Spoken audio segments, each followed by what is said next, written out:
Okay, good evening. Let's start. Ito discussion natin for tonight. Let's go to in prayer first. Let's ask God for our wisdom. Let's pray. Our dear Heavenly Father, Lord, once again, we thank you and praise you, Father, for you are so good and so faithful to us.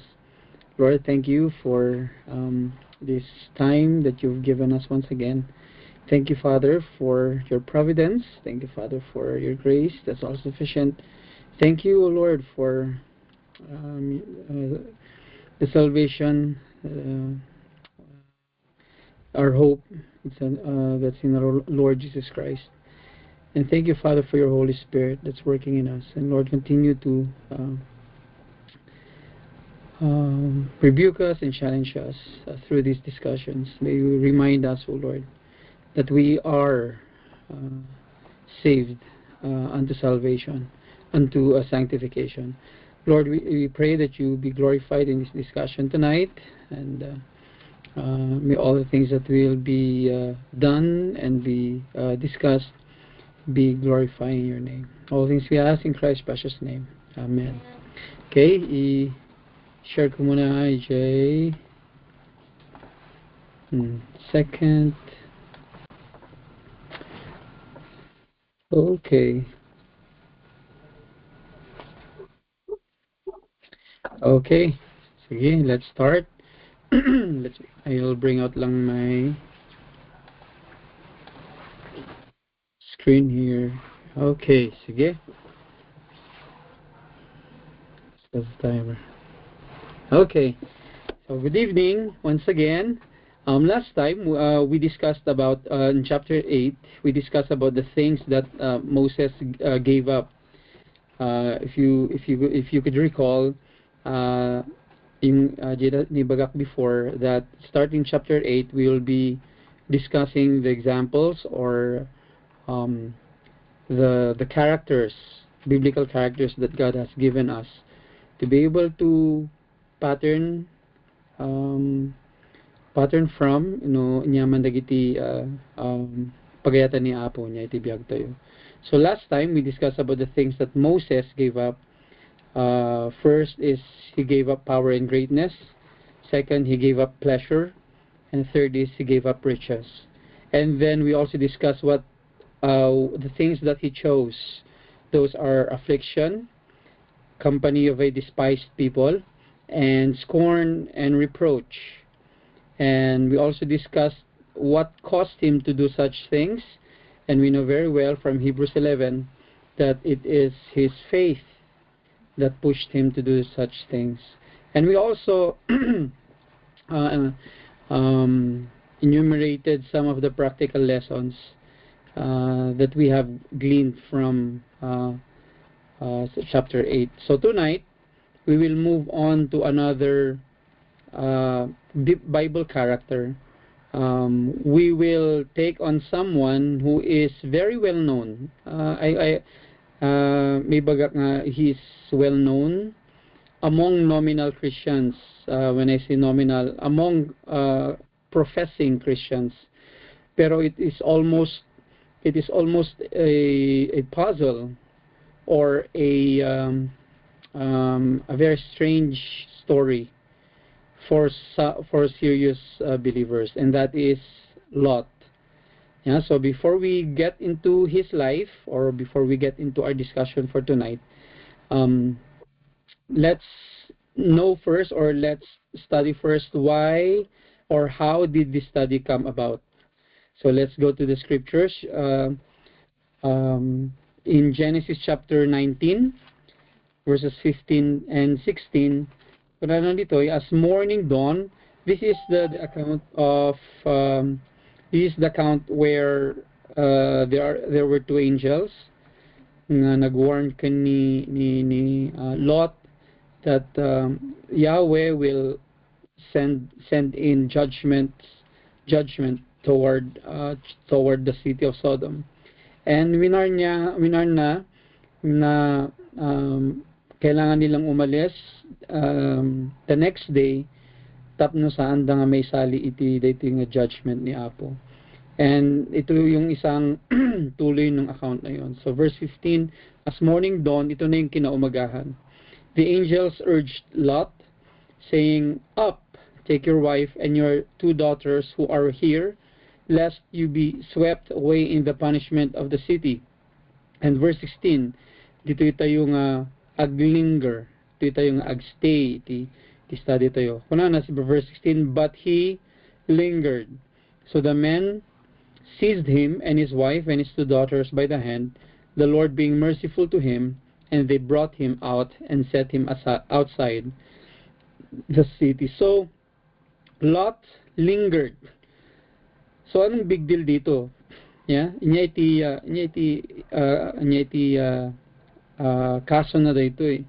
I know that we have that we have a basic understanding, a working understanding of the word linger, pero for the sake of expositing dito nga passage, we need to study the original, what the original word implies. Okay, so iti linger, the word linger, it means to take longer to do something than planned, scheduled, or required. Yeah? Naplano na ito. Ang lingering is parang ngay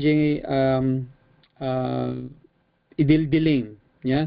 That's why iti common definitions na delay or tarry. Tarry is late. Or wait. Now, wait iti sense na nga positive. Pero in this sense, it is in the negative light. Yeah? It's like procrastination. It also means hesitation, just like extending a period of time of any length. Kaslain nga daiti reason mo, you have some personal reasons on why you're delaying something. And in this case, ni Lot, he lingered, he delayed, he tarried, or he hesitated to leave the city of Sodom. So now, having understood ti kinasawan ti linger, let's now consider ni Lot.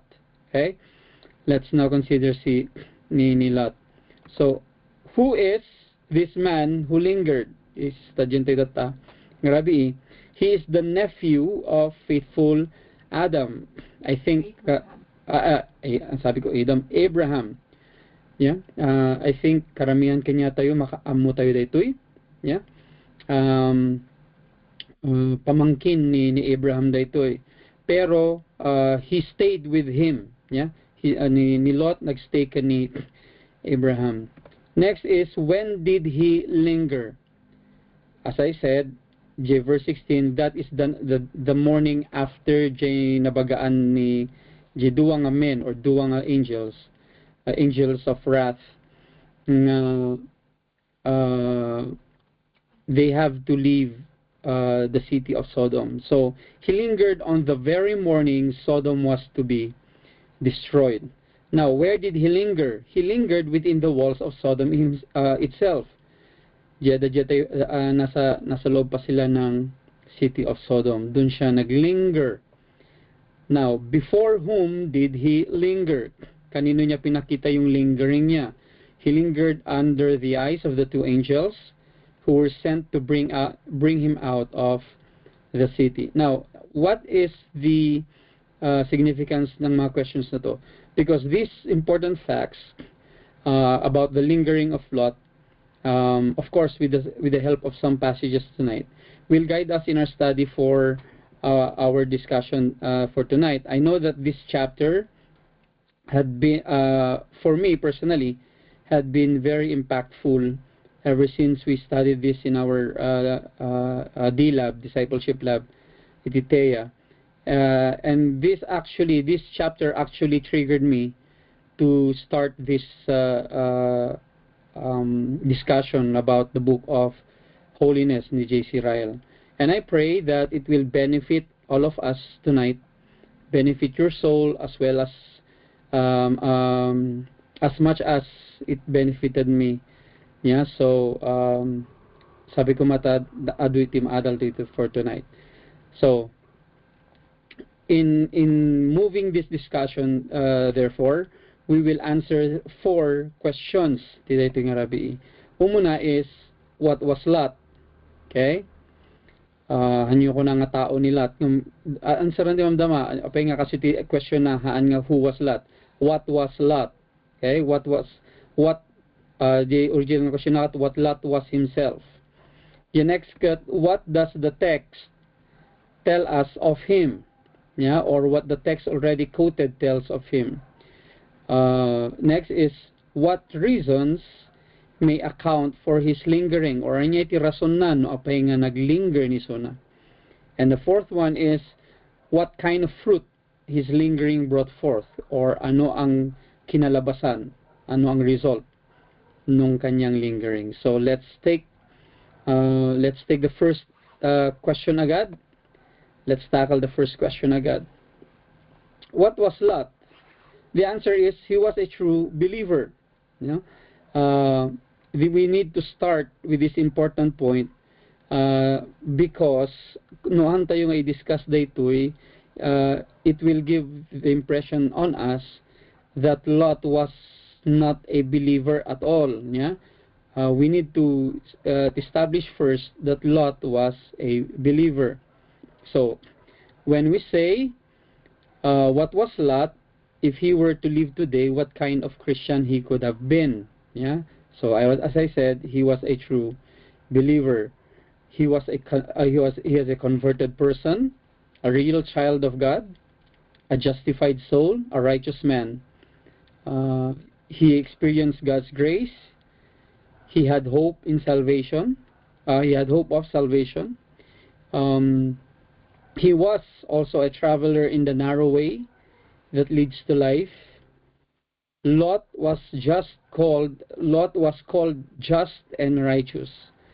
And in this passage, we can see evidences. And the passage ni magbagak is in 2 Peter chapter 2, verses 7 and 8. 2 Peter chapter 2, verses 7 and 8. Here are the scriptural evidences no apay nga maibaga tayo nga ni Lot kat a true believer. Umuna is that he lived in a wicked place, seeing and hearing evil around him, yet he was not wicked himself. Now, for him to be surrounded with wickedness every day of his life since nagmove da ijay Sodom, to be able to resist tilay nga wickedness, nasuan nga surutan na nga wickedness, one must have the grace of God in him. The second evidence is verse 8, he was tormenting his righteous soul over their lawless deeds that he saw and heard. He was wounded, he was grieved, he was pained, he was hurt at the sight of sin, ijay city of Sodom. And only those who has the grace of God can feel such pain in them when they see sin or the gravity of sin. Third evidence, still in verse 8, it is 2 Peter 2, he was tormenting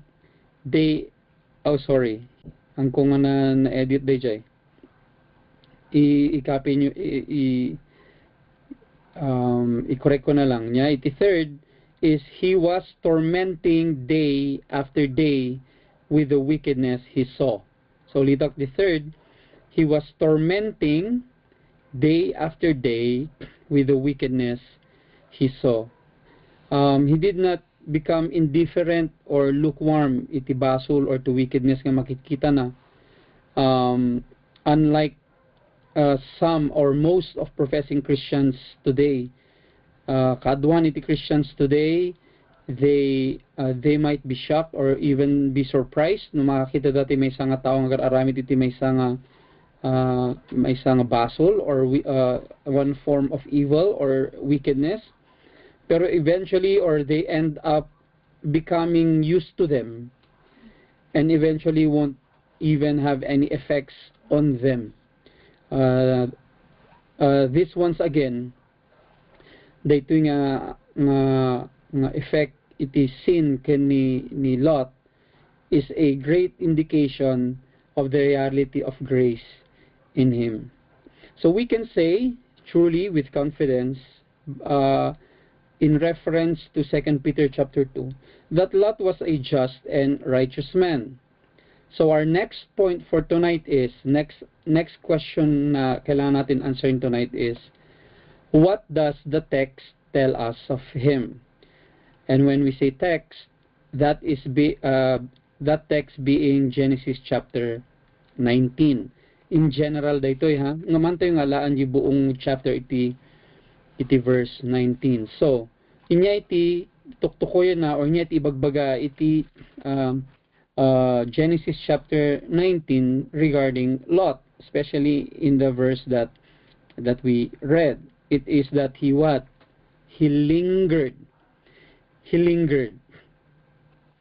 Now, amo ni Lot, Lot knew the awful condition of the city of Sodom. As we can see, if we backtrack ije verse 13, yeah, Genesis chapter 19 verse 13, kung nakuman nga 19. For we are about to destroy this place because the outcry against its people has become great before the Lord, and the Lord has sent us to destroy it. Agsasodita dagiti duwa nga angels. Okay? Now, nated ni Apo iti warning through these angels, and yet, kung verse 16, Lot lingered. He still lingered. Yeah? Now, basing from these facts, they two duwang words, he lingered, we can say, or we can even conclude, yeah, that Lot knew the fearful judgment coming down on all within its walls. Ibig sabihin iti Sodom, yeah, nabagaan isuna. Nabagaan isunan prior iti verse 16, yeah, verse 13, nabagaan isuda nga that there is a coming judgment iti city of Sodom. Okay, that's very clear. And yet he still lingered. Second, na fact, Lot knew that God was a God who always kept his word. Amuna ni Lot nga the word dagito nga angels were from God. And he know from experience, that the God nga nagbigay sa kanya ng message is the God who always kept his word. And if God said he would do something, he would definitely do it. He could naawatan na rito during his time with Abraham, because we know very well that Abraham is a righteous man, and he served Yahweh, and nakita na iti faithfulness ni God, ni Yahweh kani Abraham. So therefore, we cannot kung ibagang assume, but we can conclude that Lot saw how faithful Yahweh was, or Yahweh is, in the life of Abraham. And yet, he still lingered. Third, Lot believed there was danger, for he went to his sons-in-law and warned them to flee. Actually, in next verse 14. So Lot went out and said to his sons-in-law, who were to marry his daughters, "Up, get out of this place, for the Lord is about to destroy the city." But he seemed to his sons-in-law to be jesting. So kita nyo, nabagaan ni Suna iti angels nga dati judgment. Amuna that the word is faithful, ibig sabihin magkakatotoo yun. And sinundan niya pa yun na sinabihan yung mga sons-in-law niya, yung mapapangasawa ng mga anak niya. And yet the problem is, he still lingered. Yeah? He still lingered. Number 4. Lot saw the angels of God standing by, waiting for him and his family to leave. Kaslangay nga, anong tawag doon yung parang ngay orayan da nga pumano. Kaslangay nga sinusundo sila para umalis doon. Parang ganun. Pakpakadaan da nga pumanaw. Dagiti duwang angels pakpakadaan da di family ni Lot. Yeah? They were standing there. He heard the voice of those ministers of wrath ringing in his ears to hurry him. Arise, kunana di verse 15. Arise, take thy wife. Okay, basa na lang ito. Arise, verse 15. Up, or arise, take your wife and your 2 daughters who are here, lest you be swept away in the punishment of the city. Ada iti kaslangay nga ano na yung term na yun? No, yung parang merong urgency sa message ng angels na yun. Arise, bilisan nyo. Okay? And yet, he still lingered. Yeah? Now, it appears for us that this story is too strange to be true. Yeah? But God wants us to learn something from it. So as believers who live in this time and age, we can say by empirical or observation, no, kung ang empirical, mapansin tayo, yeah? Very obvious, no, inya iti may pakpakita ti kaaduan. By empirical observation, that there are many who profess to believe on the Lord Jesus Christ and are very much like Lot. How? They seem to know far more than they live up to, and see far more than they practice, and yet they continue in this condition for many years. Kaya nasawan, yung academical knowledge lang, iti papapanan, iti matadalat sa saon ni Apo. They know very well God's word, and yet it seems like awan iti effect sa saon ni Apo, iti biagda. Next is that they acknowledge Christ and love the truth. Yeah? These people who profess to believe in the Lord Jesus Christ, but very much like Lot. They like sound preaching, and they agree with almost every article of gospel doctrine that they hear, but they continue to try to prove God's word by man's philosophy and doctrine. Kaslangay nga they are comparing the inerrant inspired living word of God with that of philosophy iti tao, philosophy iti creature. Yeah, kaslangay compare the side by side. They believe in heaven, and yet they do not seem to look forward to it very much. They keep on saying heaven, heaven, heaven. Yeah? Yung kaslamat nga madida kayat nga mapan ijay when you look at their lives. They believe in hell, and yet do not seem to fear it. They say they love Jesus, but the work they do for Him is close to negligible. Bagada ngay ayatan da ni Apo, umat araramidin da para kan ni Apo. They claim to hate the devil, but they seem to open themselves always to be tempted. They know the time is short, but they act as if they will stay in this earth for long. They know they have a battle to fight, yet others befriend their foes. Yeah? Or others, or most of them, befriend their foes. Amuda nga iti daytoy nga lubong is actually enmity with God, and yet they still befriending this world. They know they have a race to run, yet they often seem to be sitting still. They know the judge is at the door, very near, and there is wrath to come, yet they appear half asleep. Professing Christians yet have professing Christians yet have not progressed more than what they have. Dagiti professing Christians nga yes, they're most of them very confident to say that they're Christians, pero they have not progressed in the graces of God. They have not progressed iti walkda kani Apo. Now, how then do we call such people? Kasano tayo nga awagan dagito nga tattao? We might see them around us, or the more pressing issue is that we might find them in us.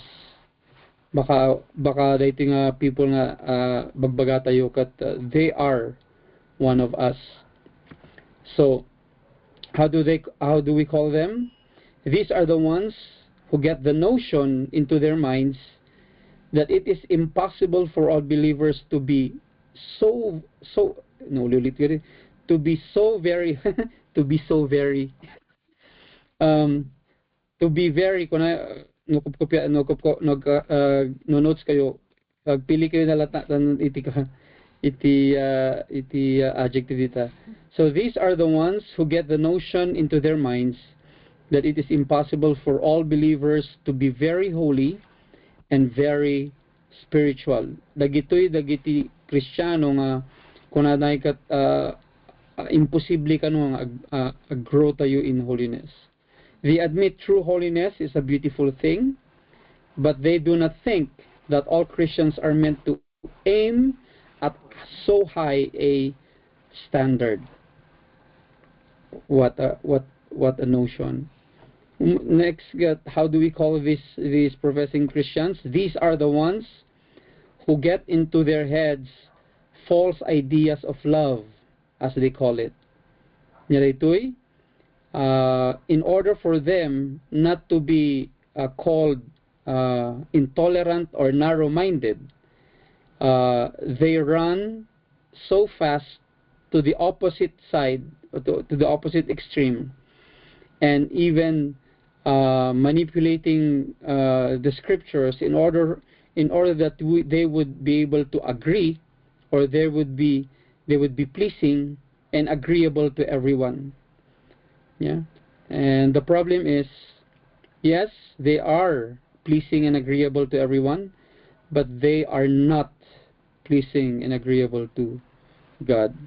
Third, how do we call these people? These are the people who are afraid of sacrifices and who retreat from self-denial. They never to appear. They never to appear to be able to heed the Lord's command to take up the cross, Matthew 16:24.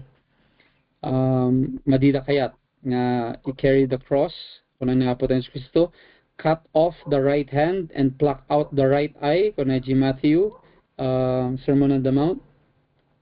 They spend their lives trying to make the gate wider and the cross easier to carry, but they never succeeded.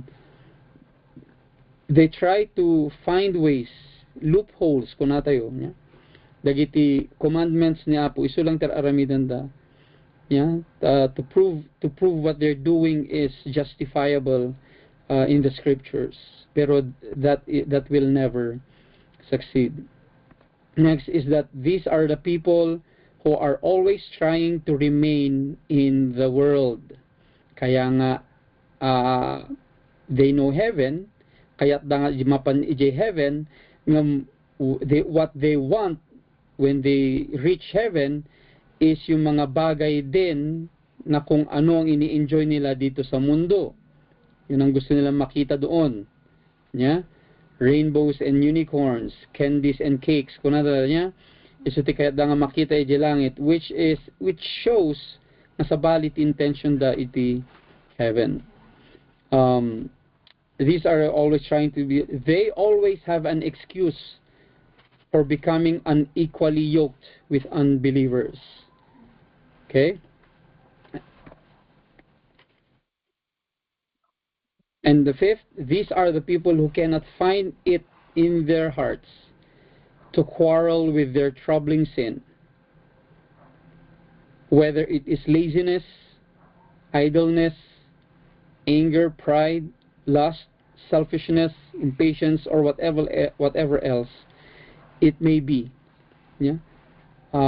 They do not struggle. So nga handa nga maawatan when we say we battle. Christian life is an everyday battle. Handa nga maawatan dito because they cannot find in them they cannot find inside of themselves to fight or to quarrel sin, yeah? These troubling sin. Again, no adaman dagiti basol nga maaramid da, they always come with different excuses, yeah. Ibagada pa nga nobody's perfect, yeah. Kadagay nga reasons no apay nga justify da dagiti basbasol da. They don't have you cannot find in themselves the effort or the heart to quarrel these troubling sins. In short, nagito nga people or these people are the brothers and sisters of Lot. They linger. These people are not happy, that's for sure. These people don't have any peace in them because they are compromisers. Yeah, their hearts are torn between two lovers.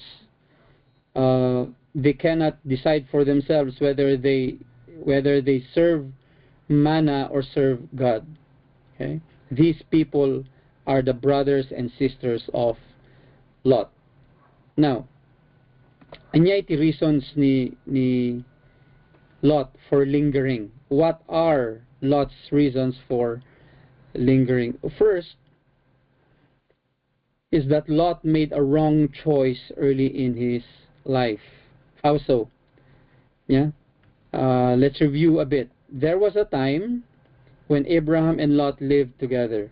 Nung nabasa yun iti Genesis, I think Genesis 13.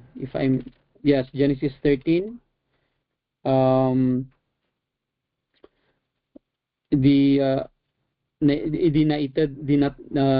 the father ni Lot kat napan ni Lot nakigyan ni Lot kan ni Abraham ever since nagyan ison ijayan they lived together, and both of them became rich. Mabasa yung Genesis 13.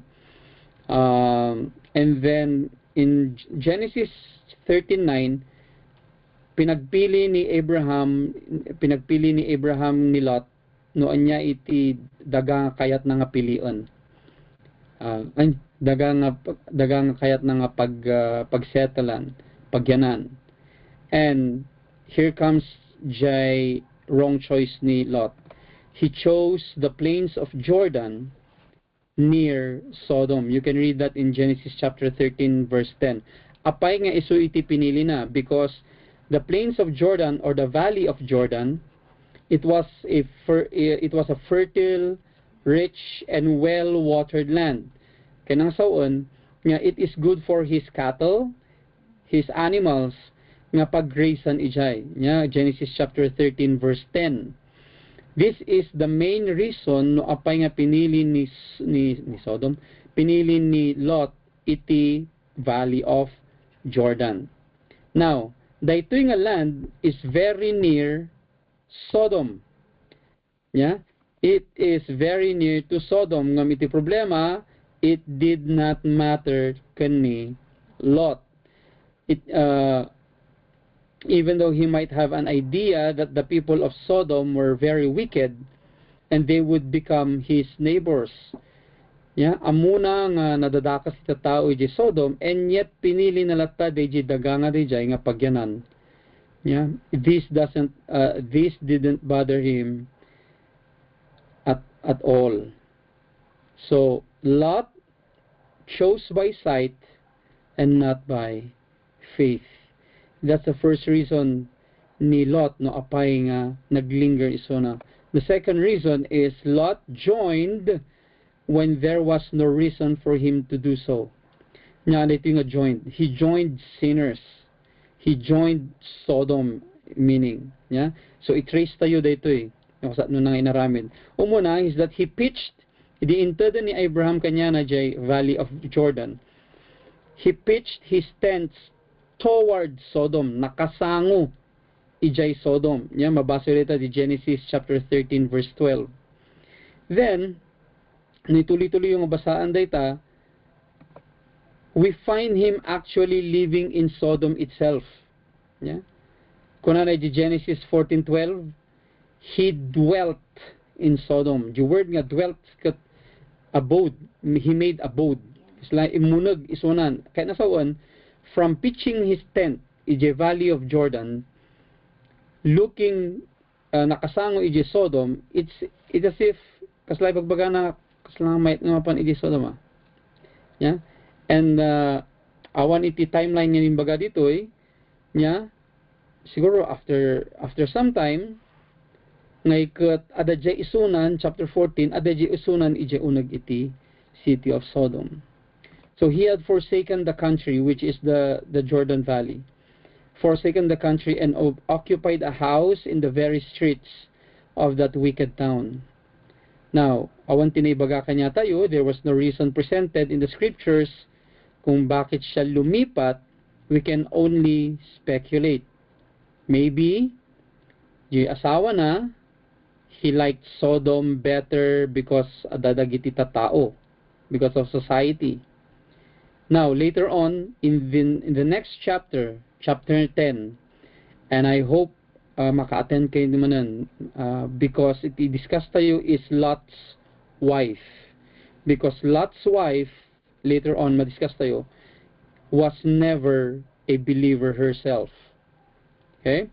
So, maybe, dito yung asawa ni Lot liked Sodom very much because noan niya iti nature ti biyagda ijay Sodom. Or maybe na-convince na ni Lot nga masapul iti asawa dagitoy daughters da. Yeah, remember duwa nga daughters da ijay. Masapul da nga agasawa. Or speculation, maybe mismo ni Lot kayat na day ti Sodom, yeah? Because of his animals, yeah? Baka adadagiti business opportunities, antayo nga mo, we will never know.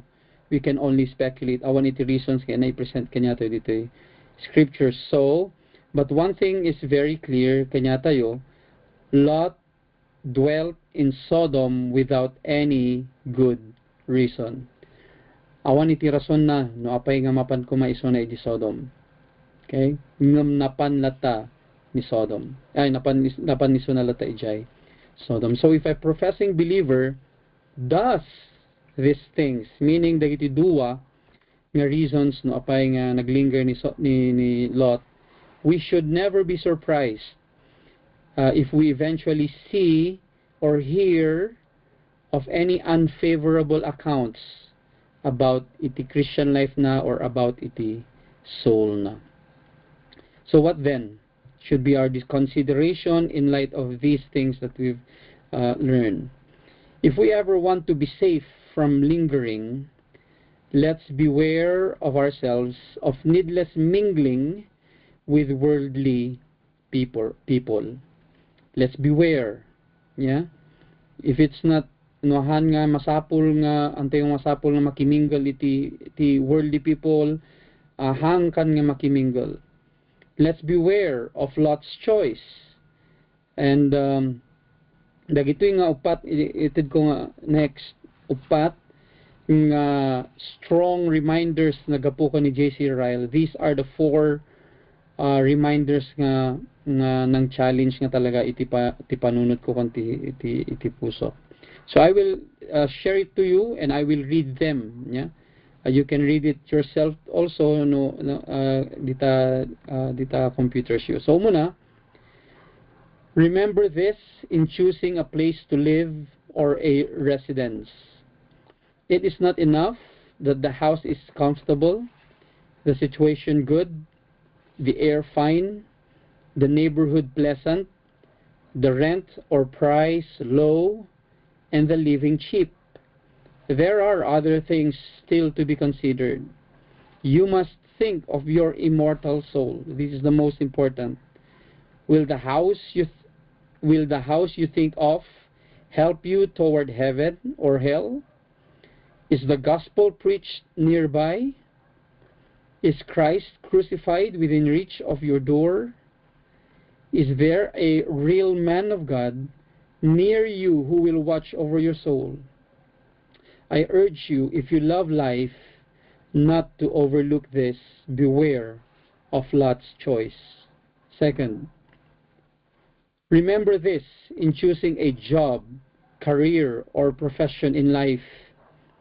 It is not enough that the salary is high, the wages good, the work light, the advantages numerous, and the prospects of advancement most favorable. Think of your immortal soul. Will it be prospered or drawn back? Will you have your Sundays free and be able to have one day in the week for your spiritual business? I urge you, by the mercies of God, to be careful what you do. Make no careless decision. Consider this in every light, in the light of God as well as in the light of the world. Gold may be bought too dear. Beware of Lot's choice. Third, remember this in choosing a husband or wife if you are unmarried. It is not enough that your eye is pleased, that your tastes are met, that your mind finds congeniality, that there is warmth and affection, and that there is a comfortable home for life. There needs to be something more than this. There is a life yet to come. Think of your immortal soul. Will it be helped upward or dragged downward by the union you are planning? Will it be made more heavenly or more earthly, drawn near to Christ or to the world?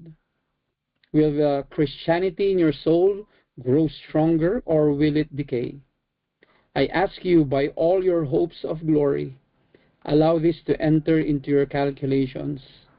Think, as Richard Baxter said, and think again before you commit yourself. Be ye not unequally yoked. 2 Corinthians 6:14.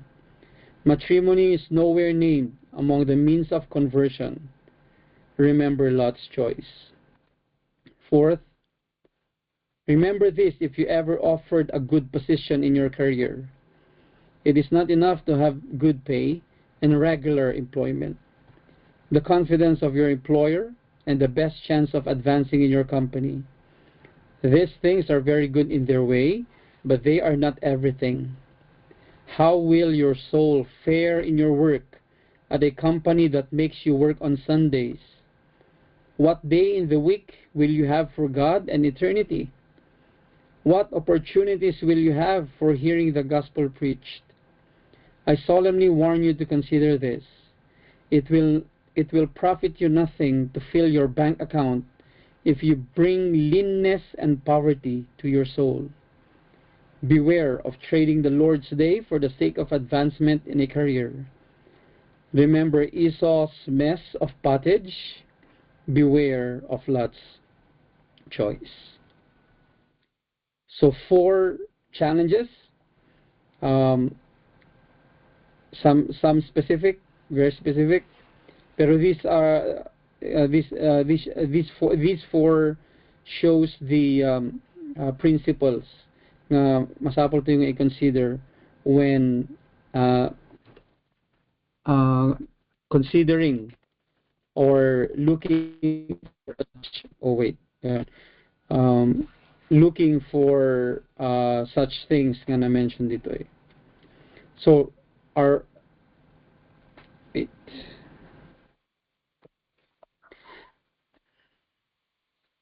wait wait lang, nandiyan pa ba kayo? Tingnan natin, baka okay, nandiyan pa. Eh, sandali. Hindi ko kasi Yan. Okay. So our last point. Let us now inquire on what kind of fruit Lot's lingering spirit produced. Kung ano yung pinakita or ano yung pwede nating mapag-aralan itong lingering ni Lot. Okay? Um,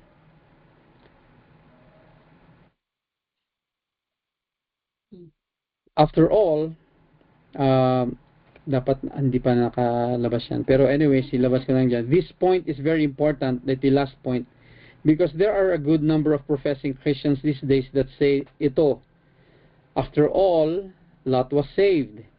He was justified. He got to heaven. That is all I need. If I just get to heaven, I will be content. This is these are or this is one of the most deceptive and destructive mindset that modern Christianity has ever produced. And I always contend that all holiness or the pursuit of it clearly evidences a life that is justified. And true holiness will produce in one's life happiness or blessedness and faithful obedience to the Lord.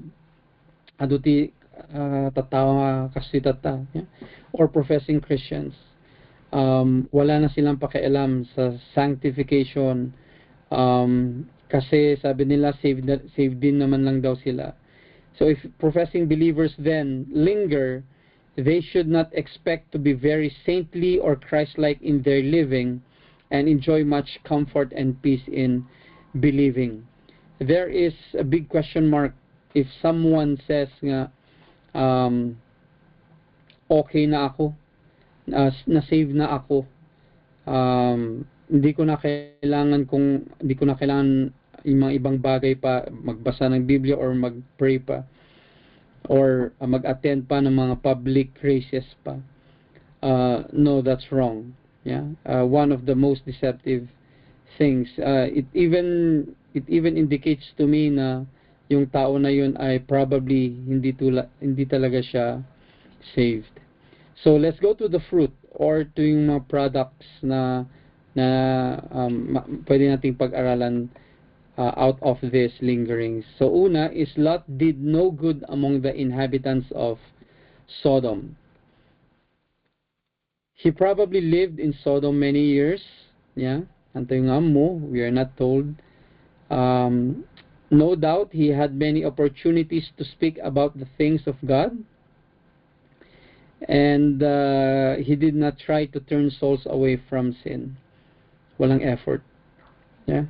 His stay in Sodom, we know very well na walang na save sa Sodom except for yung family niya, because we know very well na according to the scriptures, sinira ng buo ng Panginoon ang city of Sodom. Lot seems to have accomplished nothing at all. Yeah? Because his influence seems to have no weight to the people of Sodom. Remember the night na dumating yung dalawang angels, inatake nila yung bahay niya without considering, because he was never shown respect and reverence. Kahit na oray tatanga panawon, oray no unbeliever, no amuna nga DJ tao nga DJ is a person or a bold or a faithful servant of God, adang aday ti sense of respect na lata kanya na. Ngam dagito nga tao, they have never shown respect and reverence kini Lot, because sa awan iti makita kanya na ngayon nakat believer ni Yahweh. Now, outside the walls of his house, not one righteous person could be found, or neighbors, acquaintances seem to not know his testimony niya. Anda nga amo nga isundagayam nga ikat may nga believer ni Yahweh, and yet anda nga amo niya walang nakakaalam. His life carried no weight. His words were never listened to. His religion drew none to follow him. So lingering souls do no good to the world and bring no credit to God's cause. That's one dangerous fruit nga may dito may nga lingering soul. Second is that Lot did not help the people around him toward heaven. Kasla extension din naalatoy tatay umuna. We are not told how large his family was. Idipimano da iti Sodom. Yeah? But we know that at least he had a wife and 2 daughters when he was called out of Sodom. And none of his family feared God. How so? Kasi ano tayo nga may baga with confidence? Remember, in Genesis 19:14 tatay, idi binagaan na ti sons-in-law niya, ang sabi, iti imbagada niya, iti naging itsura na kan dagijay sons-in-law na kat he was joking or jesting kunana, or do mga translation mocking, kaslang walang kaseryosohan. Yeah? Katkatawan da, it's like bagbagada nga na ganan jengay nalipatak term mo dayjay agbalin nga father-in-law na daytoy and then dating father-in-law da he was saying nga dayti sumangpot kanya da nga judgment, and yet iti sungbat da nga ikat are you joking? Yeah. They took the words, the warning ni Lot very lightly because awan iti effect iti profession of faith na ijibiyag na. Next is his wife. Uray no rimor simurot iso nga pimano iti Sodom, and yet hindi siya nakalayo, no? She became a pillar of salt. Next is his 2 daughters when nag-escape da niya. And yet nung naka-escape na sila, itong daughters niya, they only did the devil's work. How? They tempted him to lie, or when I say lie, lay, kung ako malay, makiturog, titunggal may sa kadakwada, binardak da ni Suna, tapno makiturog isuna kadakwada. Yeah? They led them, they tempted their father and led him to commit the vilest of sins. Lot stood alone as a believer in his family. So lingering souls are seen through by their own families, and when they are seen through, they are despised. No awan iti effect iti biyag mo as professing Christians mismo ijay balayo. No awan iti maibaga iti family members mo regarding your Christianity. You will be despised kana sawan nga maibaba iti dayta nga profession mo. And third, Lot did not leave any godly evidence behind him when he died. Iti kinason dayto. We don't know what happened to him after his escape. Nya awanin iti accounts ti Biblia, mangibagbagan no niya ti napasama kanya na. We do not know where and or when he died, whether simubli ni Suna ka ni Abraham, hantay mat-amo no kasat nung natay ni Suna, or anything that he said or thought, or anything ni baga na after DJ event ijay Sodom. Everything is hidden from us. This is for sure. We can read it from the scriptures that we are told of the last days of Abraham, Isaac, Jacob, Joseph, and David. Because they were faithful kani Yahweh. Pero kani Lot, not one word nga naisurat para kanya na. It is a very sad obituary. Yeah. The silence of the scripture wait, yan. The silence of the scripture on this matter has a purpose, and that is to point out to us about dating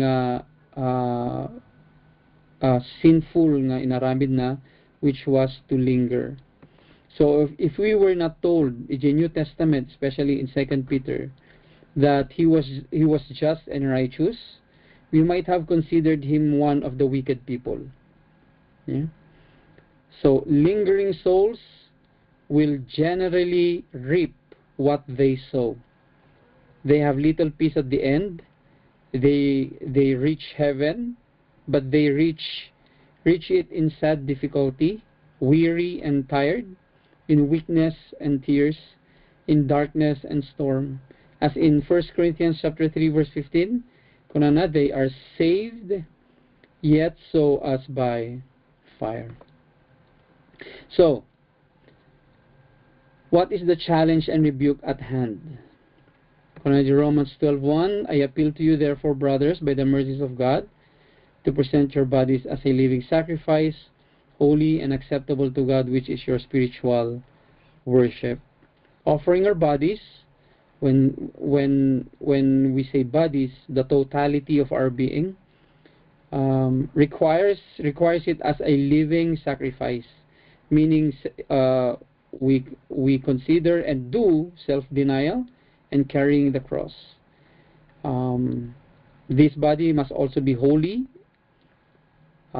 sanctified, and acceptable unto God.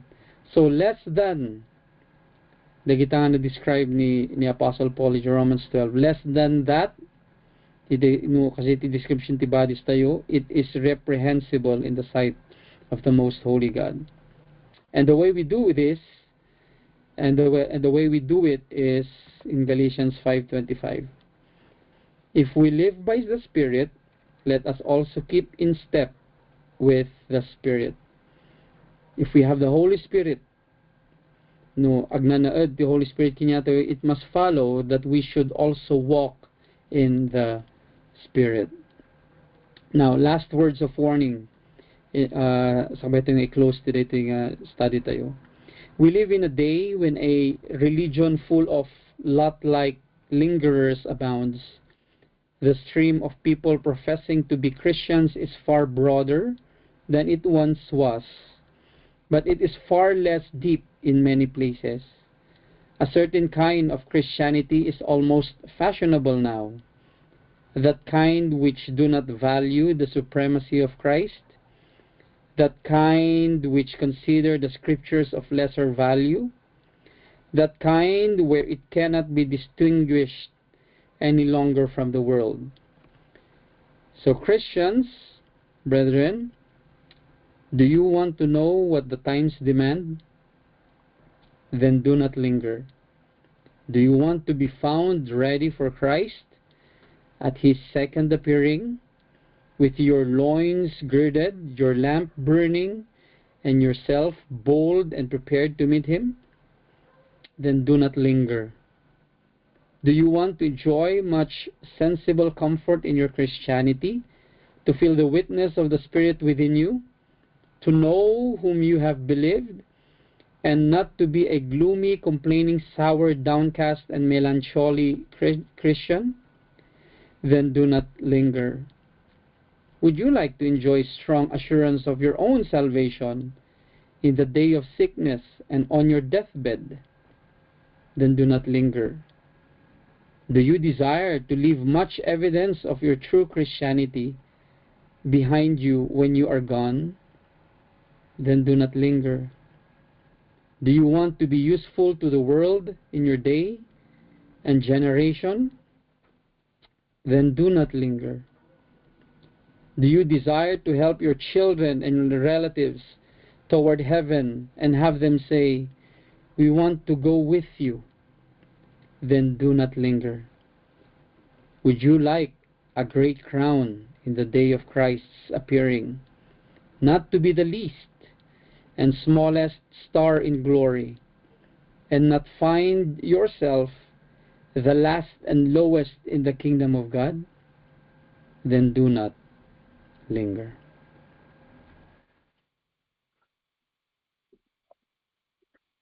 Okay, so that's our discussion for tonight. Yeah, iti example ni Lot, being the beacon. Nakita ti beacon nga ikat kaslangin nga ano na yun? Lighthouse.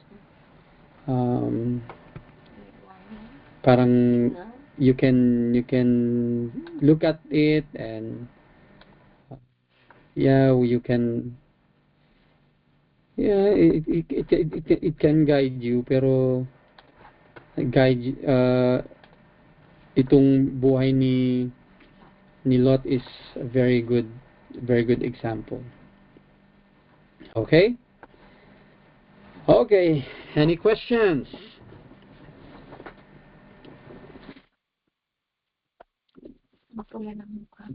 Ha? Meron nga ito kasing burning bush. Yeah. Questions? No.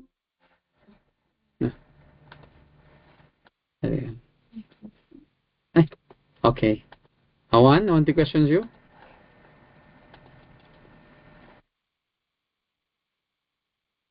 Or comments?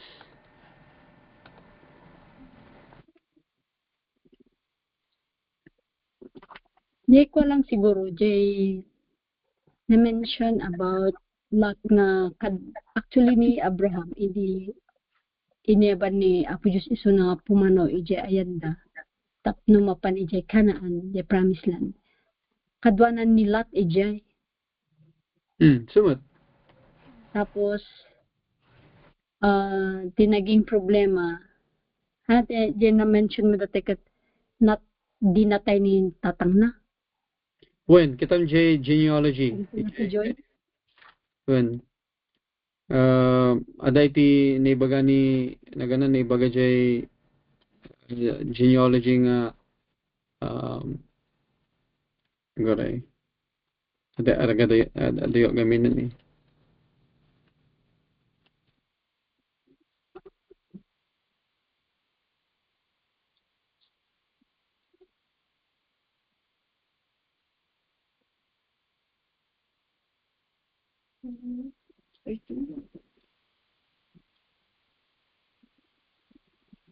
Abraham rescues Lot.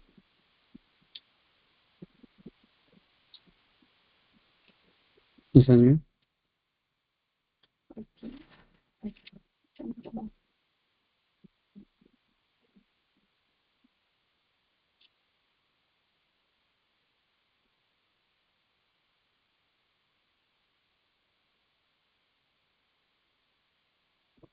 Ano nabasak dahi siya eh.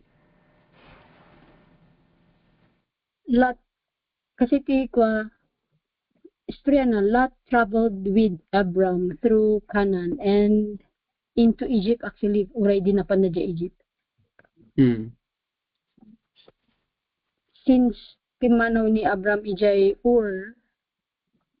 di nagkapon na.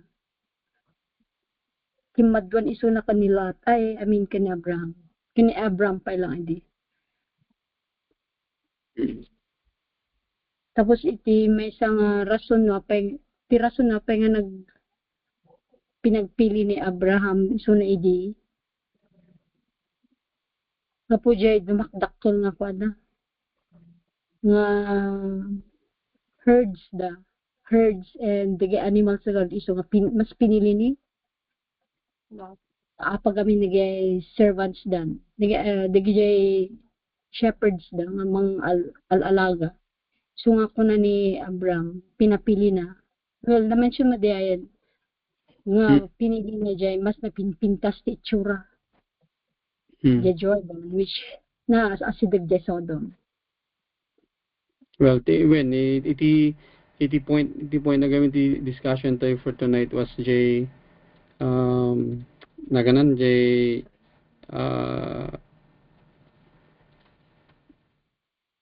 dagi choices na ni Lot. Mas pinili na jay may mayat I-offer naman dito eh. When ibaga dito yung aga-apadan. Tani nga mayaman da nga duwan. Well, isa de lang, jay, idipimanaw ni Lot, I mean ni Abram, ijay Ur, kadwanan ni Lot. Ta, natayon talaga jay, Yung kapsat ni Abram nga tatang na. hindi sa Sarah. Ijay jay. And, kabasbasak, jay nagat ti tatang da, ay na, grandfather da, kajay, capital iti Iran. Tera. Diba? Tera man. Ano nga naikat jay nagan nga Tera ijay Iran. Can you imagine? Digi jay descendants da Israel and Iran ang gubgubat tata. Wala tadji urkat ko eh. Persia sa DJ. Yeah, Persia. Persia. So ni Abraham is actually Iranian no present Diba? day mga pagtutungtungan. Ngito yero descendants na taga-apa.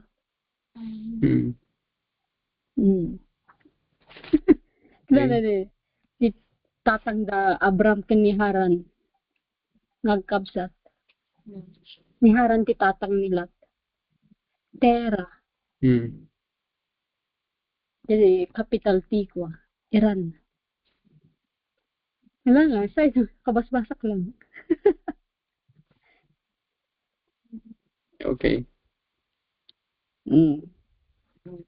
Yeah, Bishar, dati comments no? Yung word nga mingle kan fellowship. Agpada da ba? Yes. Mingle. Kasi in han nga in strict strict sense no kunam nga you mingle or you fellowship no iti context an nga context iti Christians agpada ng an nga no iti Christianity no Christians pagtutungtungan to iti fellowship agsabali because every time Christians fellowship adang kanayon iti preaching iti sa Sony Apo mingling is jeng makikadwa ka lang socialize ka sa ajay but not exactly like Aramidam or Toladon yung Aramidam na. Well, in a sense, when iti danger na gamin day jay, we know very well. Well, iti sermon ko na bigat. Instinct iti tao nga talaga nga tuladan no niya iti makikita da. So bad company corrupts good morals. Kuna ni Apostle Paul. Ada jay sermon ko na bigat day jay. So nga if you keep on mingling with bad company eventually maapektuhan gamit laang no niya iti aramidan da uray no kunam nga kasatno kang ka advanced din iti Christian life mo adalata di possibility nga matulad mo nga di pa nagsasauda matulad mo the way they think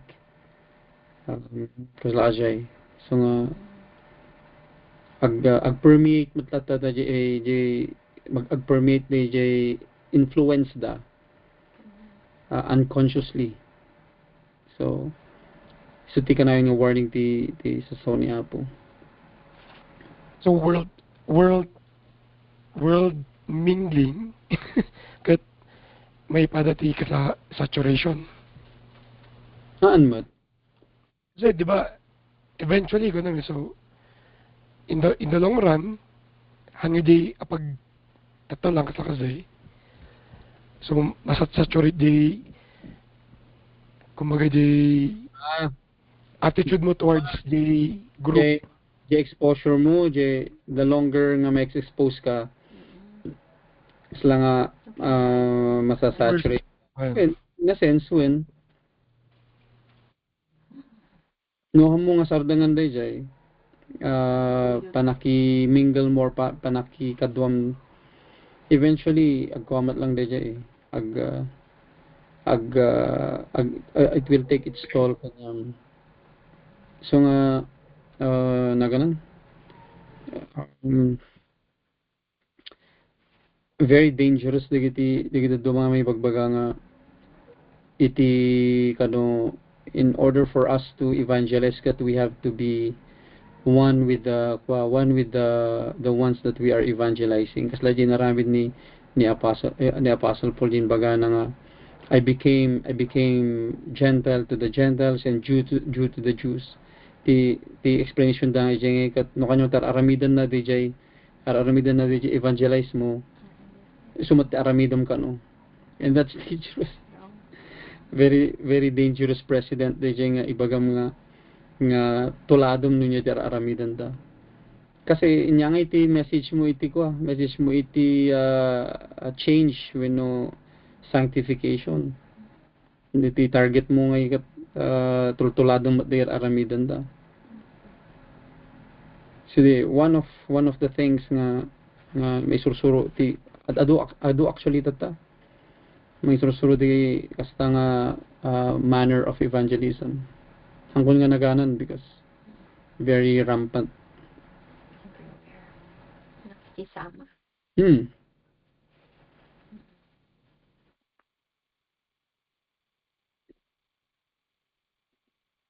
Yes, dabei.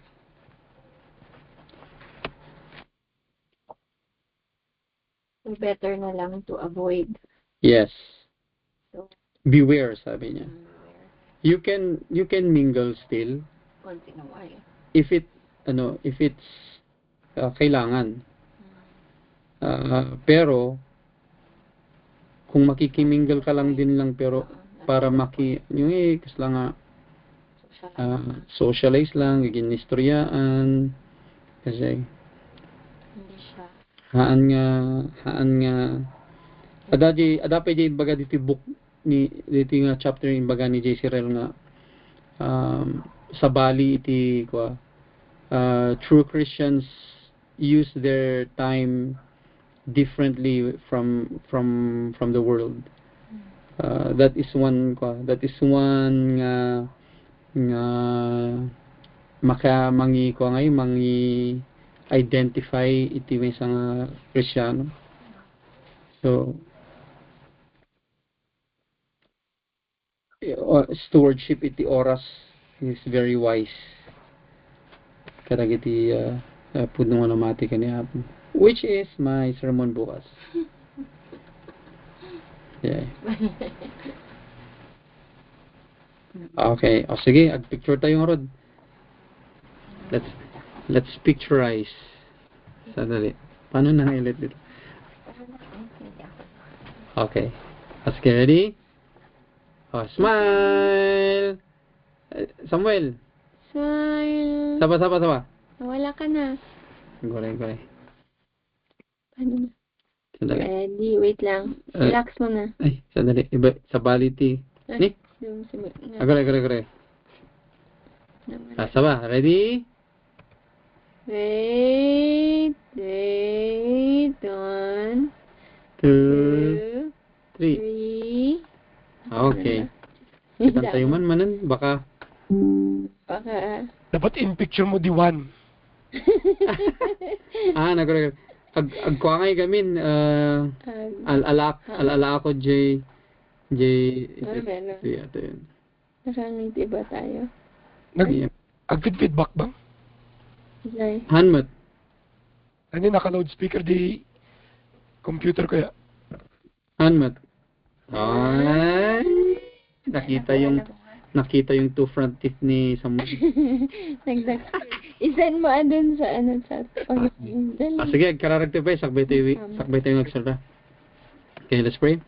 Kung po may nalangitan, we praise and thank you for tonight, for all the things that we've discussed tonight, Lord. Help us, enable us, O Lord, through your Holy Spirit, to be faithful and submissive, O Lord, to all your commands. Tulungan ta kami, wapo, nga mas maawatan mi pi kuma, dagiti principles, kana po iti kinapud ti sasaom. Not for our own benefit, no, not for our own intellectual benefits, but rather, O Lord, for our growth in our march toward holiness. Lord, help us. Continue, Father, to sustain us through your grace. And forgive us, Lord, for those times that we have been so hard-headed, so proud, and we pray that you continue, Lord, to work in us and through us, that we may be able, Lord, to glorify you in all the things that we will do. We commit to you the rest of this night, Lord, as we prepare for tomorrow's services. Lord, we pray that you help us be able to rest our weary bodies. Help us be able to regain our strength for tomorrow. And then continue to glorify your name in our lives, Lord. This we ask in Christ's precious name. Amen. Okay, good night. See you tomorrow. Kasama. First time nga biyahe iti 90 pesos nga diesel. Ang hina nga diesel. Yung baton?